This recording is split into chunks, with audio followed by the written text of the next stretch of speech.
हमारा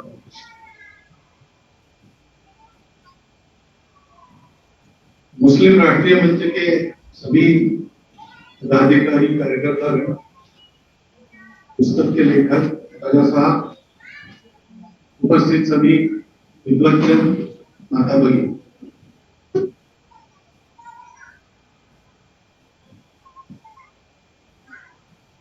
ये ऐतिहासिक है कि नहीं मुझे मालूम नहीं, लेकिन सार्वजनिक रूप से इस प्रकार का पुस्तक का लोकार्पण मेरे द्वारा है, संघ के किसी अधिकारी के द्वारा, चाहे पहली बार है।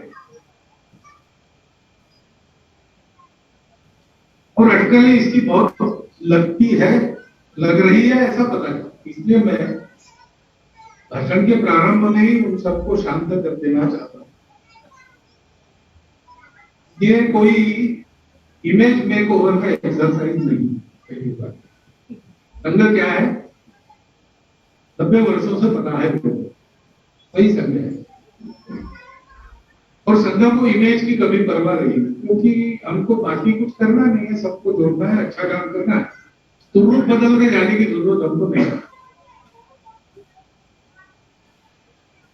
हम वही है और हमको अपनी इमेज की, क्योंकि हमारा संकल्प सत्य है, इरादा पक्का है, पवित्र है, किसी के विरोध में नहीं, किसी की प्रतिक्रिया में नहीं। तो दुनिया चाहे जो समझे, हम तो अपना काम करते चले जा रहे हैं और हमको पता है, केवल भरोसा नहीं, मेरे जैसे को तो पता है कि हम जो करेंगे उससे सबका भला हो, किसी का बुरा नहीं हो।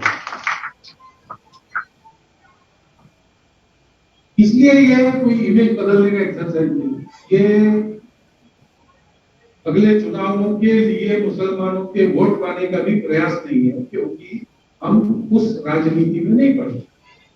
वोट की राजनीति, पार्टी पॉलिटिक्स, इसमें हम लोग नहीं पड़े। हाँ, हमारी कुछ विचार है राष्ट्र में क्या होना चाहिए, नहीं होना चाहिए, उसके बारे में, और अब एक ताकत बनी है, तो वो ठीक हो जाए, इतनी ताकत हम जहां लगानी है चुनाव में की लगा चाहिए बात जरूर, लेकिन हम किसी के पक्षधर हैं इसलिए नहीं, हम राष्ट्रहित के पक्षधर हैं।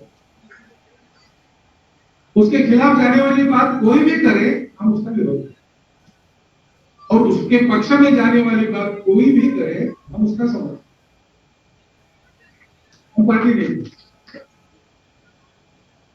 इसलिए ये कोई पॉलिटिकल एक्सरसाइज नहीं है, हम पॉलिटिक्स में नहीं करते। Vote politics, vote bank politics, party politics, इससे हम तय करके हम उसमें जा सकते हैं, हमारी ताकत है, लेकिन हम नहीं जाएंगे, क्योंकि हमने तय किया है पहले से, संघ का जन्म होगा तब से। क्योंकि कुछ काम ऐसे हैं जो राजनीति नहीं कर सकती, कुछ काम ऐसे हैं जो राजनीति बिगाड़ सकती। मनुष्यों को जोड़ने का काम राजनीति से होने वाला नहीं है। राजनीति चाहे तो उस पर असर डाल सकती है, बिगाड़ सकती है, उतनी मात्रा में राजनीति की चिंता लोगों को जोड़ने वालों को करनी पड़े, वो कोई भी हो, हम हो या अगर आप जोड़ने चले, वो भी, उनको भी चिंता तो करनी पड़े। परंतु राजनीति इस काम का औजार नहीं बन सकती, इस काम को बिगाड़ने का हथियार बन सकती। तो इसलिए ये उसका भी कार्य करना है। ये एक सीधी बात है कि पहली बार ऐसी पहल हुई और बहुत तर्क के साथ और पूरे भूतकाल का विश्लेषण करते हुए जब ये बात आई कि ये डायलॉग बनना चाहिए, पुस्तक मेरे पास आई, मैंने देखी, मैंने सरसरी देखने के बाद मैंने आपको कह दिया कि इसका मतलब बाद में तारीख तय हुई, तारीख को 3 बार आगे जानी पड़ी कोरोना में, क्योंकि इस पुस्तक में एक प्रामाणिक आह्वान है,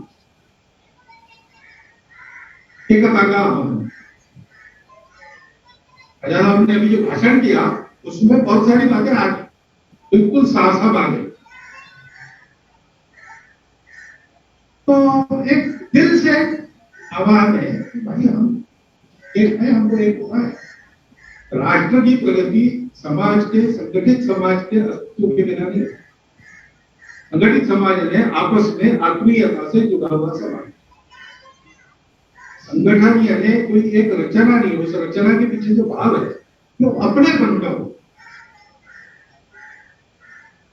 तो हिंदू मुसलमान एकता, हमारा तो विचार ऐसा है कि ये शब्द ही बड़ा भ्रामक है, ये दो है ही नहीं। एकता की बात क्या है, इनको जोड़ना क्या, ये जुड़े हुए हैं, ये जुड़े हुए हैं। और ये जब मानने लगते हैं कि हम जुड़े हुए नहीं है, तब दोनों संकट में पड़े। तब यही हुई है, हम लोग अलग नहीं है, क्योंकि हमारे देश में ये परंपरा नहीं है कि आपकी पूजा अलग है इसलिए आप अलग है। आपने कहा ना, आप निराकार की श्रद्धा रखते हैं, हम निराकार के साथ आकार की भी श्रद्धा रखते हैं। बात ऐसी है कि एक व्यक्ति के नाते मुझे मेरी श्रद्धा एक पर ही रखनी पड़ेगी, हिंदुओं में। अगर मैं निराकार मानता हूं तो मैं हिंदुओं के आकार भी नहीं मानूंगा, मेरे अकेले कर सकता हूं। लेकिन मेरे समाज में मेरा आकार को मानने वाले लोग हैं, उनका मैं सम्मान करता हूं, उनकी श्रद्धा का आदर करता हूं। उनकी श्रद्धा का आदर करने से मेरी भक्ति के कोई मैंने कहा नहीं सुनी, किस्सा ही है, लेकिन सुना है कि हजरत मूसा गुजर रहे थे एक रास्ते से, एक पटियाला आदमी बैठा था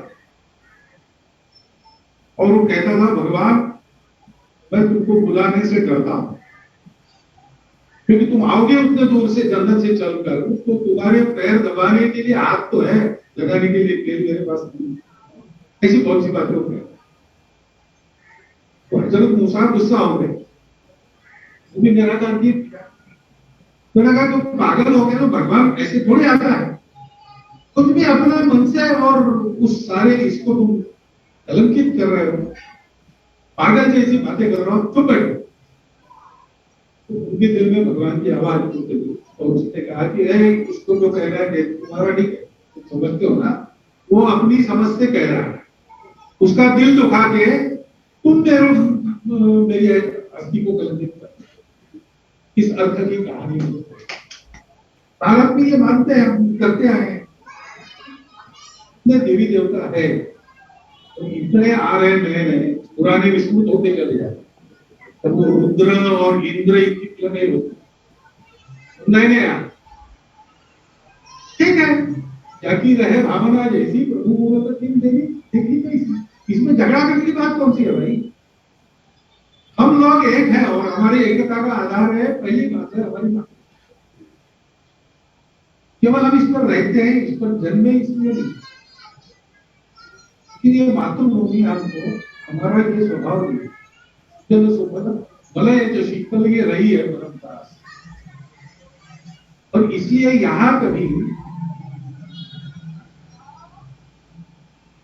झगड़ा करने की जरूरत नहीं, इतना भरपूर ये देती है कि बिना झगड़ा किए हम साथ में रहते। पुरानी बात थी, आज भी इसकी शक्ति यह है, हम उसका उपयोग नहीं करते।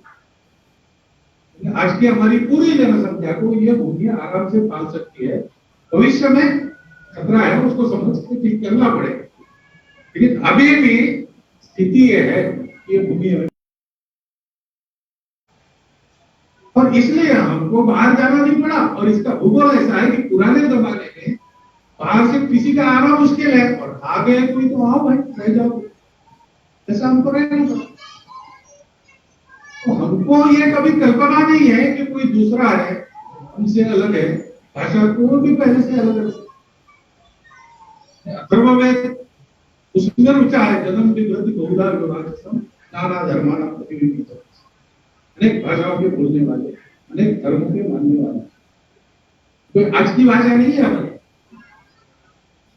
उपनिषदों में कथा है कि एक ज्ञानी व्यक्ति थे, उसके पास 5 लोग गए, एक पृथ्वी की पूजा करता था, एक अग्नि की, एक वायु की, पूछने के लिए गए कि किसका सर।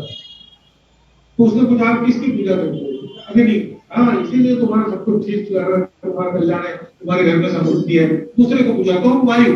हाँ, इसीलिए तुम्हारा कल्याण हो रहा है। सबको यही कहा उसने, फिर से ये कंफ्यूज हो गए, सही किसका है? हंसकर उसने कहा कि देखो भाई, तुम अपनी अपनी भावना से किसकी पूजा करते हो, वो एक अंश है। वास्तव में जिस पूर्ण के ये अंग है, इनके द्वारा तुमको उसको देखना है। उसको नहीं देखते, इसलिए दूसरों की पूजा को लेकर तुम कर रहे हो।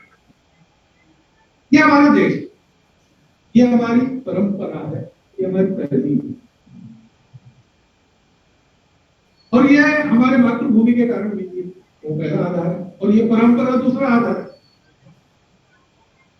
और तीसरा आधार है ही हम समान पूर्वजों के वंशज हैं।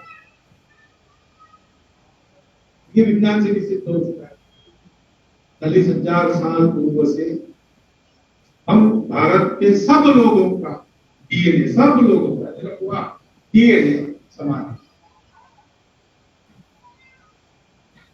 इस आधार पर आरूढ़ होकर हम जब विचार करते हैं तो मन में अपनापन आता ही है। उस अपनापन के आधार पर एकता हो, राजनीति के आधार पर नहीं। वो संघ पहले से ऐसा मानता है। खिलाफत आंदोलन के बाद हिंदुत्व का शब्द इतिहास बिल्कुल ठीक होता है। संघ की विचार प्रक्रिया कैसी है? डॉक्टर हेडगेवार साहब ने कहा कि देखो भाई, हिंदू अपनी दुर्वस्था के लिए अंग्रेजों को, मुसलमानों को दोषी मान रहा है, ये गलत बात है। हाँ, कुछ इतिहास में उपद्रव हुए, उसके कारण नुकसान हुए, बात ठीक है। आज भी हम कह सकते हैं ऐसे उपद्रव हुए, हम दोनों एक दूसरे के बारे में ये कह सकते।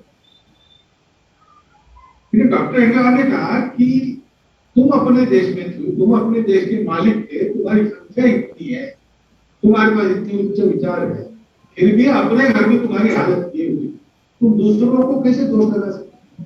तुमने कुछ कमी होगी, उसको सुधारो। संघ का विचार ये है। ये जो संघ के बारे में अपने देश के तथाकथित अल्पसंख्यकों को, तथाकथित इसलिए कह रहा हूं कि वो एक ही समाज के, हमारे ही समाज के, हमारे अपने भाई, ये वास्तविकता है। और कभी भी भाषा, पंथ, प्रांत, संप्रदाय, धर्म के नाम पर हमने किसी को कम या ज्यादा नहीं कहा, लेकिन है आज की मानव को कहा जाता है। लेकिन इन सब लोगों सहित हमारा जो एक समाज है, वो हिंदुओं के देश में हिंदुओं की हालत ये हो गई, इसके कारण ये नहीं, ये संघ की विचारधारा है। और उन तथाकथित अल्पसंख्यकों के मन में ये डर भरा गया है कि संघवाद को खा जाए। दूसरा एक डर लगता है कि हिंदू मेजोरिटी देश में आप रहोगे तो आपका इस्लाम चला जाएगा, ये भी बताया जाता है। अन्य किसी देश में ऐसा होता होगा, मेजोरिटी माइनॉरिटी, हमारे यहाँ ऐसा नहीं। हमारे यहाँ जो आया है वो आज भी मौजूद है, किसी भी कारण आया हो, लेकिन आया है और रहा है, वो मौजूद है। और इस भूमि की परंपरा, यहाँ के समाज का स्वभाव, और इस कारण उसने बनाया संविधान भी उनके यहाँ के अस्तित्व की गारंटी देता है। क्योंकि समाज वैसे मानता है आज भी। कुछ ज्यादतियां अगर होती है मेजॉरिटी की ओर से माइनॉरिटी की ओर, तो मेजॉरिटी से ही उन आतताइयों का विरोध होता है। मैं बहुत आग बबूला होकर भाषण करती हिंदुओं में पॉपुलर तो हो सकता है, लेकिन हिंदू मेरा साथ नहीं देगा, क्योंकि वो आततायित्व पर चलने वाला नहीं। वो जानता है कितना भी अलग है और अपना शत्रु भी है तो भी उसका जीव है तो उसको जीनेगा।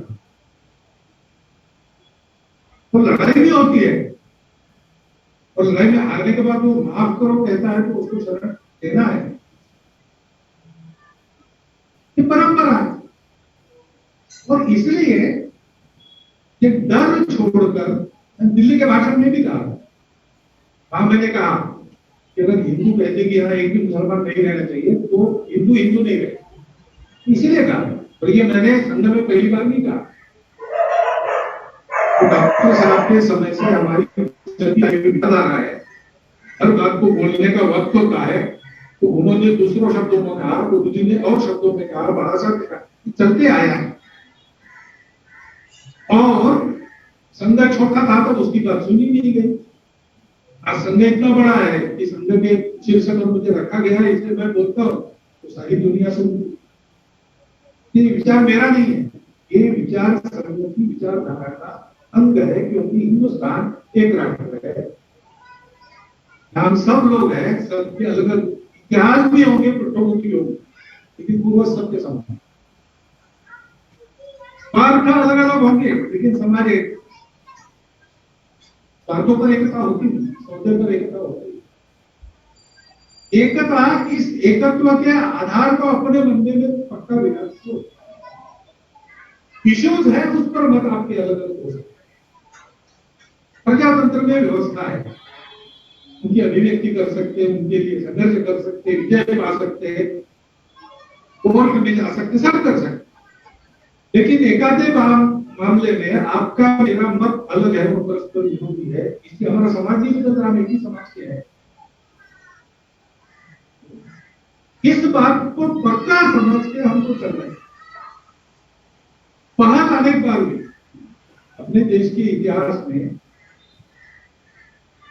अब लोगों को पता चले इस ढंग से इस्लाम भारत में आया, वो आक्रामकों के साथ। इतिहास का आपको, आपका भी कोई इलाज नहीं, मेरा भी। जिस दिन ऐसा हुआ उस दिन से हिंदू और जो नहीं हिंदू, ऐसा कहते मुसलमान, उनको जोड़ने का उस दिन से प्रयास।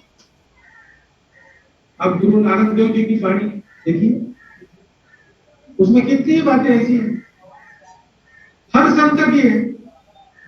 छत्रपति शिवाजी महाराज के समकालीन तुकाराम महाराज और रामदास स्वामी, दोनों के अभंग है। अभंगों में वो कहते हैं कि तुम अल्लाह अल्लाह कर रहे हो, तुम अल्लाह क्या है मालूम नहीं है, वो हमको मालूम है, कोई अलग नहीं है, क्यों झगड़ा करते। इस प्रकार के अभंग है। यह सतत प्रयास रहा है, लेकिन क्यों नहीं हुआ आज तक? मेरा विश्लेषण ऐसा कि राजनीति के द्वारा नहीं, सत्ता के द्वारा नहीं, ये तो हम समाज के समझदार लोगों को हौसले के साथ लंबे प्रयास करने के बाद होगा। क्योंकि जो इतिहास दुर्भाग्य से घटा है, लंबा है, जख्म हुए हैं, उसकी प्रतिक्रिया की हुई। सब लोगों को समझदार बनाने के लिए समय लगता है, लेकिन जिनको समझ में आता है उनको डटे रहना चाहिए, उनको आवाज बुलंद करनी चाहिए।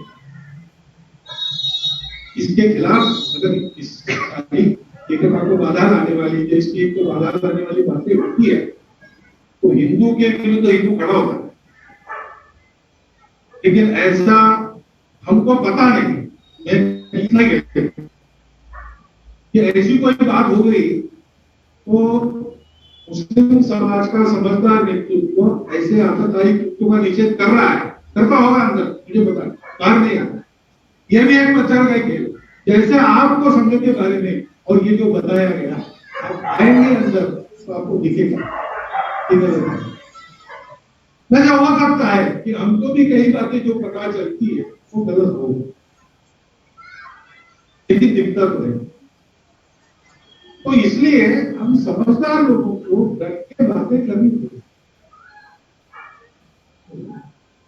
दिल्ली के भाषण में मैंने जो कहा मुझे पता था, उसके बाद संजय भी कहेंगे कि ये कहां से कह रहे, ठीक है बच्चों खास में है ये सारी बातें। और संजय के ये जानता है कि हम हिंदू संगठन हिंदुओं को शक्तिशाली बनाना चाहते हैं, लेकिन हमारी दृष्टि जो है वो हिंदू की जो मिट्टी है उसको हमारे देश के अपने लोगों को, जो आपने कहा सोल्यूशन तो वही है, डिस्कॉर्ड है, कभी सोल्यूशन नहीं हो सकता, डायलॉग यही सोल्यूशन हो सकता। कभी भी संघर्ष से पता नहीं नुकसान ही होता, कभी ना कभी एक दूसरे को मिलकर अपने देश को बड़ा बनाने के लिए सबके साथ चलना ही है। ये बात अनेक बार हुई, लेकिन कई बार डायलॉग में एक अर्थ ऐसा भी ऐसा मैंने सुना, सही है कि गलत है तो मालूम नहीं, सही है तो बड़ी भयंकर बात है। चर्च के पैराडाइम से ये डायलॉग शब्द है सबके, उसमें ऐसा है कि लोगों को कन्वर्ट करने के लिए तैयारी करने का समय मिले, इससे बातों में उजागर, ये भी एक अर्थ होता है।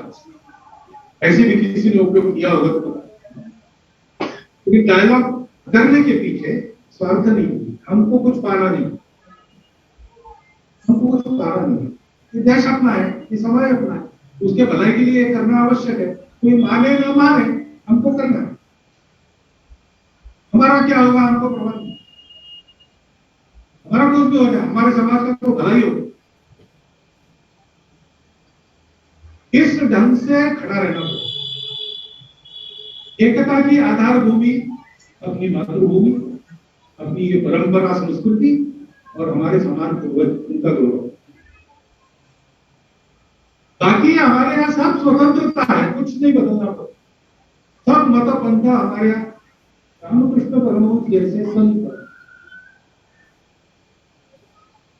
उन्होंने प्रत्यक्ष उपासना करके ये देख लिया इस्लाम की भी उपासना हो, और अंतिम परिणति देख ली प्रत्येक संपन्न संप्रदाय की, और कहा कि जो तो मत तो रास्ते अलग अलग है, मंजिल एक ही।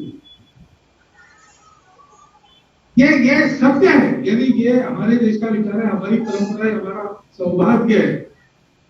लेकिन ये कहीं भी जाकर आप उसका परीक्षण करो, प्रत्यक्ष अनुभूति करो, मन और बुद्धि के परे जाकर अनुभव करो, तो आपको ये पता चलेगा। आज भी इसको बताने वाले हैं, आज भी ऐसे अनेक उदाहरण हैं कि मुस्लिम फकीरों के शिष्य अच्छे अच्छे हिंदू है, पहुंचे हुए फकीर, और हिंदू संतों के मुसलमान शिष्य, हिंदू संतों ने मुसलमान शिष्यों को जो मंत्र दिया है वो संस्कृत का नहीं दिया है, वो पुराने पाक में कुछ नाम वहां से निकाल के दिया है। बहुत उदाहरण है, मैं जानता हूँ जहां से मैं पैदा हुआ, विदर्भ और नागपुर के आसपास का इलाका, उसमें तो ऐसे मेरे आसपास ही 4-5 उदाहरण। अब इसको हमको पहचानना चाहिए, इसको पकड़ के चलना है और इसी निश्चय के साथ चलना है। रास्ता लंबा है, आप तो कह रहे हैं कि हम मंजिल तक आ गए, मंजिल नहीं है, ये हम चलना प्रारंभ है, चलना मंजिल बहुत दूर है, बहुत सारी बाधाएं हैं, लोगों के मन में अंधकार है, उसको दूर करना पड़ेगा। ऐसा हम चलेंगे तो बुरा बात करने वाले बुरा बातें तो करेंगे, उससे जो द्वेष उत्पन्न होता है, द्वेष उत्पन्न होता है, प्रेक्षण उत्पन्न होता है, दंगे, उन सब का हमारे मन पर परिणाम न होने देते हुए सत्य और न्याय के साथ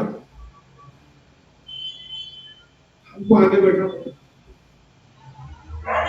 इसे लंबा चलना पड़ेगा, ये समझना पड़ेगा। आपका वो जो प्रामाणिक आह्वान है उसकी मैं दाद देता हूं। आपने जो 2 बातें कही है मैं मानता हूं, संघ उसको मानता है, ये मैं भी मानता हूं, संघ की कटघरे में तैयार हो, संघ मानता है, किसी की पूजा उसका अपना सवाल, और अनेक मनुष्य की इसके अंदर क्षमता अलग अलग है, तो उस प्रकार वो जानता है, प्रामाणिक प्रयास करेगा, एक दिन पहुंचेगा। अनेक रास्ते उसको लेके किसी की श्रद्धा को हम बंद नहीं करना नहीं चाहिए, करेंगे तो पाप होगा, आपका प्रायश्चित कभी नहीं करना पड़ेगा, ये पक्का है। परंतु ऐसा एक दूसरे को समझकर हमको सच्चाई और न्याय के साथ खड़ा रहना पड़ेगा, देश की एकता अखंडता के साथ खड़ा रहना पड़ेगा। देश हमारा है, ये समाज हमारा है, मत के नाते हो सकता है हमारा कोई मत हो, हमारा कोई धर्म हो, हमारी कोई पूजा हो, ठीक है, उसका अनादर इस देश में कभी नहीं होगा। उसके अनादर का प्रचलन जो डालने जाएगा उसको बाहर जाना पड़ेगा, ये पक्की बात है। और इसलिए हिंदुओं के मन में ये जो इतिहास हुआ है, लड़ाइयां हुई, बाद में सब ठीक होने लगा, तो बीच बीच में कट्टरपंथी आते गए और उल्टा चक्कर घुमाते गए। ऐसे ही खिलाफत के समय हुआ, उसके कारण पाकिस्तान हुआ, स्वतंत्रता के बाद भी राजनीति के अंदर आपको ये बताया जाता है कि अलग तुम अपनी अलग पहचान ढूंढ दो, पहचान ढूंढने की जरूरत नहीं है, पहनावा वगैरह सारी बातें यहाँ सबकी अलग अलग है, पहले से है, यहाँ मुसलमान के आने के पहले से। ये वो सब ठीक रखकर भी हम इस समाज के अंदर हो नहीं सकते और कहीं नहीं हो सकते, यहां हो सकते। लेकिन यह डर जो बिठाया जाता है उसके चलते और फिर से चक्का उल्टा घूमा, उस चक्कर से बचना और बचाना ये हमको करना पड़ेगा। हम है अलग अलग, हमारी तरजीह बनी है, परस्पर विरोधी भी है। आर्य समाजी सगुण अवतार रूप देना टीका भी है, सत्यार्थ प्रकाश में हिंदू देवी देवता पर टीका है, चालू लगे। लेकिन हिंदू समाज ने उसको कैसे लिया? ये एक शास्त्रार्थ है, बौद्धिक विश्लेषण है, पढ़ो उसको, प्रैक्टिस करके देखो, जो अनुभव आता है वैसे मानो। हमारे समाज भी है और मंदिर वाले भी, सब प्रकार के लोग। जैसे ये साथ चलते हैं वैसे हमारे ही भारत माता के पुत्र, हमारी ही संस्कृति के विरासतदार और हमारे ही पूर्वज के वंशज, उनके अपने भाई मुसलमान साथ क्यों नहीं चल सकते? वो कैसे अलग हो गए? लेकिन इन सब पृष्ठभूमियों के कारण एक अलगाव और अविश्वास पैदा हुआ है। उसकी दूरी हमको बांटते समय समाज के मन से ये सारा हटाना पड़ेगा। और हटाने का मतलब छिपाना नहीं होगा। तो आपने कहा खरी खरी बात को जैसा है वैसा समझ। इसलिए हम कहते हैं कि हिंदुस्तान हिंदू राष्ट्र है, गौ माता पूज्य है, लेकिन लिंचिंग करने वाले ये हिंदुत्व के खिलाफ जा रहे हैं। वो आतताई है, कानून के जरिए उनका निपटारा होना चाहिए, क्योंकि ऐसे कैसे बनाए भी जाते हैं तो बोल नहीं सकते आजकल कहाँ सही है कहाँ गलत है। लेकिन कानून को अपना काम करना चाहिए, तहकीकात करनी चाहिए ठीक से, बिना पार्शियलिटी किए सबका न्याय करना और दोषी को सजा होना, हमको उसमें कोई कमी नहीं। सब मैं कहता हूँ सार्वजनिक बैठकों में नहीं कहा, ये अगर हम करने लगेंगे तो बहुत अच्छी बात होगी। एक बात बिल्कुल सही है आपकी कि आज अगर संघ के नाते हम कोई बात कहते हैं, ये बात मैं कह रहा हूं, तो इसकी हिंदू समाज में तो बहुत बड़ी चर्चा होगी। बहुत बड़ा वर्ग है जो इसका समर्थन करेगा, हमको कहेगा कि आपने बहुत अच्छा किया, ये पहल।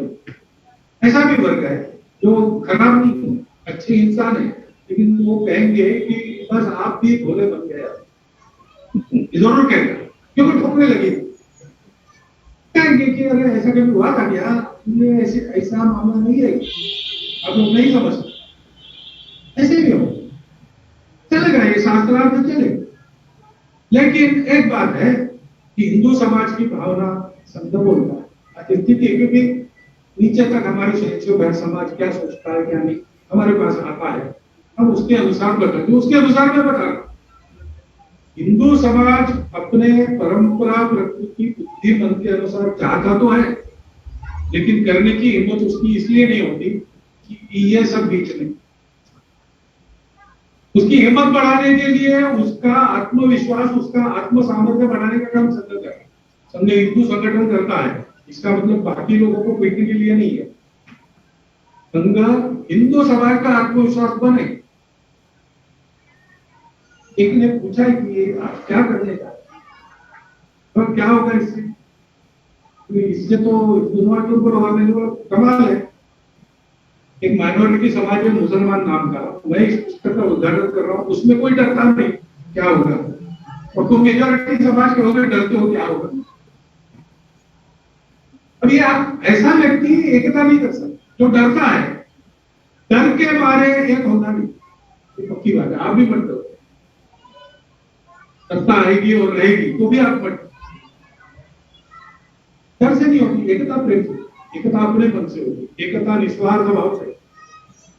कुछ लोग हैं जो ये आर्गुमेंट देते हैं कि हमारी सत्ता थी और जो हमारी प्रजा थी आज हम फिर से राज्य थे, ये गलत बात है। अब डेमोक्रेसी है, कोई हिंदू वर्चस्व की बात नहीं कर सकता, कोई मुस्लिम वर्चस्व की बात नहीं कर सकता, भारत वर्चस्व की बात सबको करनी है। हम जब कहते हैं हिंदुस्तान हिंदू राष्ट्र, उसका मतलब यही होता है, क्योंकि हिंदू की हमारी व्याख्या तिलक लगाने वाला, स्नान करने वाला, यह पूजा करने वाला ऐसी नहीं है। जो भारत को अपनी मातृभूमि मानता है, जो भारत के पूर्वजों का विरासतदार है, संस्कृति का विरासतदार है, वो हिंदू हमारी। अभी ये कार्यकर्ताओं की बैठक चल रही है, उसमें एक दो मुस्लिम, मेरा परिचय नहीं था पहले, उन्होंने परिचय कह दिया कि कितने वर्षों से मैं शाखा में जा रहा है हमारे। हम लिस्ट नहीं रखते, अलग किसी की नहीं रखते, ब्राह्मण की नहीं रखते, माली की, किसी की नहीं रखते, मुसलमान की नहीं, लेकिन देश भर में है। कभी कभी समझदारी न होने से हमारे लोग जाते हैं, नहीं मुसलमान लोग जाते हैं, हमको ज्वाइन करना है तो उनको कहते हैं कि आप एमआरएम में जाओ।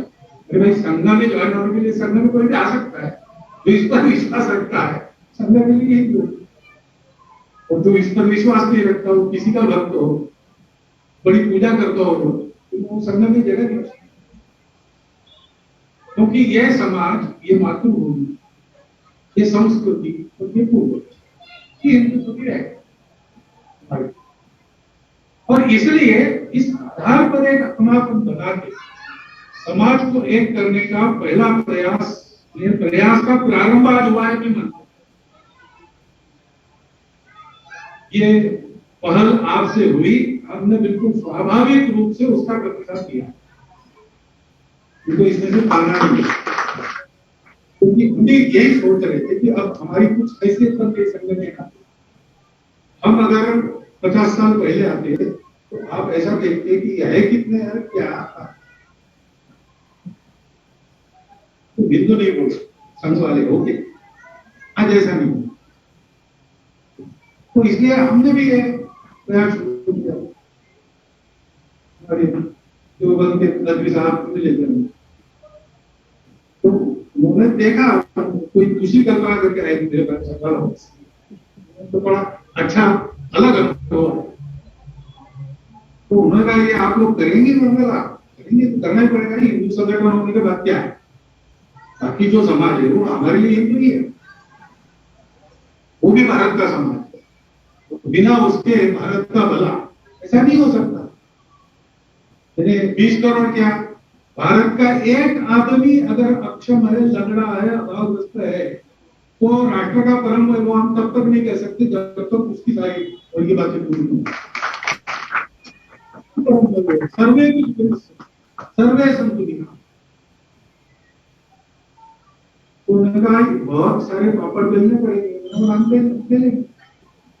लेकिन हम चर्चा करेंगे, एक एक कदम सोच समझ के बढ़ाएंगे, आगे बढ़ा हुआ कदम हम पीछे नहीं। संघ ने कभी ऐसा किया, जब तक ये ताकत नहीं तब तक कदम नहीं आगे बढ़ा। कई बार ये सुनने को मिलता, आप देर से आए, ठीक है देर से आए लेकिन दुरुस्त आए और पीछे नहीं आए। और इसलिए मेरी प्रार्थना केवल इतनी है, आपने बिल्कुल खुल के अपने हृदय की बात रख दी है, उसको गौर करके सबको मिलकर इस देश को बनाना है। हम हिंदू कहते हैं, आपको नहीं कहना मत करो, भारतीय कहो, नाम का शब्दों का झगड़ा छोड़ो, भावना समझो, उसके आधार पर इस देश को विश्वगुरु बनाना ये दुनिया की आवश्यकता है, नहीं तो दुनिया नहीं बचेगी। और इसलिए ये अपना पवित्र कर्तव्य मानकर हम एक एक कदम हौसले के साथ, पूरे जोर के साथ आगे बढ़े। धीरे जाएंगे तो कोई बात नहीं, लेकिन पहुंचना एक दिन जरूर है। और इसलिए मन का विचार पक्का रखिए, उसको बदलिए नहीं। उसकी परीक्षा बहुत कड़ी होगी, बहुत लंबी होगी, लेकिन हमको इस दिशा में चलना ही पड़ेगा। जितना जल्दी प्रारंभ करेंगे उतना कम नुकसान।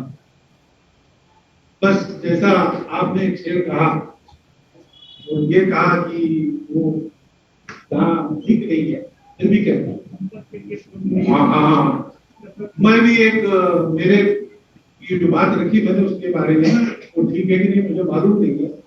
हमारे अकोला की विजयादशमी उत्सव में इमरजेंसी के बाद और आरिफ बेग साहब को हमने अध्यक्ष के नाते बुलाया, तो उनके भाषण के अंत में उन्होंने कहा था, बड़ा प्यारा लगा, अंजाम बया अल्लाह के बया मगर शायद कि उत्तर जाए मेरी बात हिंदुस्तान